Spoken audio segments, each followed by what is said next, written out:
எள்ளு, வெள்ளை எள்ளு, கருப்பு எள்ளு, இது தமிழ்நாட்டோட பாரம்பரிய உணவு. இது நமக்கு உடம்புக்கு ரொம்ப தேவை. ஆனா கர்ப்பிணிகள் இதை பார்த்து பயப்படுறாங்க.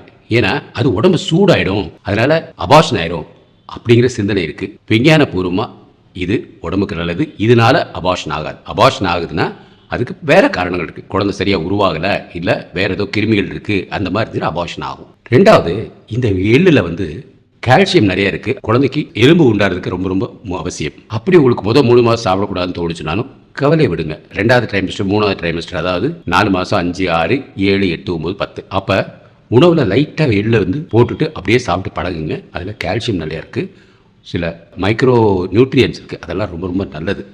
அதுக்காக எள்ளு உருண்டை சாப்பிட்றேன் சார் அப்படின்னு கேட்காதீங்க. எள்ளு உருண்டையில் வெல்லம் கருப்பட்டி மிக அதிகமாக இருக்குது. ஒரு எள்ளு உருண்டை சாப்பிட்டாலே அது சுகரை கொஞ்சம் அதிகப்படுத்தும். ஸோ எள்ளு உருண்டை அது உண்மையான ஸ்நாக்கு. அது குழந்தை பிறந்ததுக்கப்புறம் எடுத்துக்கோங்க. இப்போ அது கட்டாயம் தேவையில்லை. எள்ளு எப்படி சாப்பிடணுங்கிறது உங்கள் வீட்டில் பெரியவங்க கேட்டுக்கோங்க. எப்படியாவது சமைச்சு வயிற்றுக்குள்ளே போனால் போதும். கர்ப்பிணிகள் வெந்தயம் சாப்பிடலாமா, அது எப்படி சாப்பிடணும்? வெந்தயம் நிறைய ஒன்றா சாப்பிட்டீங்கன்னு வச்சுக்கோங்க, லேபர் பெயின் ஸ்டார்ட் ஆயிரும்ட்டு ஒரு கருத்து இருக்கலாம். ஏன்னா அதில் கொஞ்சம் ப்ராஸ்டாகிளாண்டின்ஸ் இருக்குங்கிறது எல்லாருக்கும் தெரியும். அதனால நம்ம இத்தோண்டு சாப்பிட்றதுனால எந்த ஒரு பிரச்சனையும் வராது. ஆனால் எப்படி சாப்பிடணுங்கிறது ரொம்ப ரொம்ப முக்கியம். அதை ராத்திரி ஃபுல்லாக அது தண்ணியில் ஊறிட்டு அதை லைட்டாக கழுவிட்டு அதை அப்படியே சாப்பிடுங்க. இல்லை வெந்தய கீரை சாப்பிடுங்க. இல்லைன்னா ரசத்தில் நம்ம வெந்தயத்தை லைட்டாக வதக்கிட்டு பண்ணுறோம், ஆனால் அந்த வெந்தயத்தை தூக்கி போட்டுரும். அப்படி இல்லாமல் அந்த வெந்தயத்தை நீங்கள் கட்டாயம் சாப்பிடணும். வெந்தயத்தை வாசத்துக்கு மாத்திரம் யூஸ் பண்ணாதீங்க. கர்ப்பிணிகளுக்கு வெந்தயம் கட்டாயம் தேவை. அதில் நிறைய மைக்ரோ நியூட்ரியன்ஸ் இருக்குது. உடம்புக்குள்ள எதிர்ப்பு சக்தி உண்டாகிறதுக்கும் பயன்படும். வெந்தயம் கொஞ்சம் சூரியகாந்தி விதையும் சேர்த்து கொஞ்சம் ஊற வச்சு ஓவர் நைட் சாப்பிடுங்க. வெறும் 2 சேர்த்து 1 டேபிள் ஸ்பூன் இருந்தால் போதும். அது நிறைய சாப்பிட்றாதீங்க. கட்டாயம் அது கர்ப்பிணிகளுக்கு எல்லாத்துக்கும் நல்லது. கொள்ளு கர்ப்பிணி பெண்கள் சாப்பிடலாமா சாப்பிடக்கூடாதா, அது எப்படி சாப்பிடணும்? கொள்ளு ரொம்ப சூடானது அப்படின்ட்டு நிறைய இதில் சாப்பிட சொல்ல மாட்டாங்க. இதையும் நல்ல தண்ணியில் ஊற வச்சு சாப்பிடுங்க. இதில் ஒமேகா 3 ஃபேட்டி ஆசிட்ஸ், அதோட பேபியோட மூளை வளர்ச்சிக்கு தேவையான பொருட்கள் இருக்குது. ஆனால் மீனில் தான் அது அதிகம். மீன் சாப்பிடாத வெஜிடேரியன்ஸ் இதை கட்டாயம் எடுத்துக்கோங்க. இதை சும்மா சாப்பிட்டீங்கன்னு வச்சுக்கோங்க, அது இந்த பக்கம் போயிட்டு அந்த பக்கம் போயிடும். அது ரொம்ப ஸ்ட்ராங்காக இருக்கும், அதனால் செரிமானம் ஆகாது. அதை எப்படி சாப்பிடணுமோ அவிய வச்சு ஒரு கைப்பிடி அளவு சாப்பிடுங்க. சென்னையில் இப்போ அதை அவிய வச்சு பார்க் வாசல்லே வச்சு ஒரு 10 ரூபா 20 ரூபா அந்த மாதிரி பட்டணம் போட்டு வைக்கிறாங்க.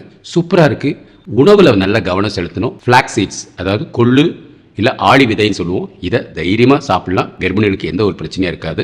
அது குழந்தையோட மூளை வளர்ச்சிக்கு ரொம்ப அவசியம். டெய்லி சாப்பிடலாமான்னு சிலவங்களுக்கு சந்தேகம் இருக்கும். டெய்லி ஒரு அரை டேபிள் ஸ்பூன் அளவுக்கு நீங்கள் கட்டாயம் சாப்பிடலாம். சியா சீட்ஸ், இதுலேயும் குழந்தைக்கு தேவையான ஒமேகா 3 ஃபேட்டி ஆசிட் அதிகம் இருக்குது. ஆனால் இதையும் நீங்கள் ஒரு 24 மணி நேரமாவது தண்ணியில் போட்டு நல்லா ஊற வச்சு சாப்பிடுங்க. இது குடலுக்கும் ரொம்ப நல்லது. இது தண்ணியை நல்லா அப்சர்வ் பண்ணும். இதனால் மலச்சிக்கல் இருக்கவங்க கொஞ்சம் அதிகமாக காய்கறியோடு சேர்த்து சாப்பிடுங்க. ஆனால் பேபியோட பிரெயின் டெவலப்மெண்ட் வளர்ச்சிக்கு இது ரொம்ப ரொம்ப முக்கியம். டெய்லி ஒரு அரை டேபிள் ஸ்பூனை தண்ணியில் ஊற வச்சு அதை அப்படியே சாப்பிடுங்க. அது சுற்றி இந்த தவளை முட்டை மாதிரி அப்படியே குச்சி குச்சின்னு இருக்கும். அதை பார்த்து பயந்துடாதீங்க. இதை நிறைய ஜூஸில் போட்டு விற்கிறாங்க. அந்த ஜூஸை டைரெக்டாக குடிச்சிடலாமே அப்படின்னு நினைப்பீங்க. சர்பத்துன்னு சொல்லி வைப்பாங்க, அதை குடிக்காதீங்க. அது அவ்வளோ நல்லது கிடையாது. ஏன்னா அந்த ஜூஸ் 90%, சியா சீட்ஸ் ஒரு 5-10%. அதனால் சியா சீட்ஸ் குழந்தைய சுமக்கிற உங்களுக்கு சியா சீட்ஸு குழந்தைக்கு ரொம்ப நல்லது.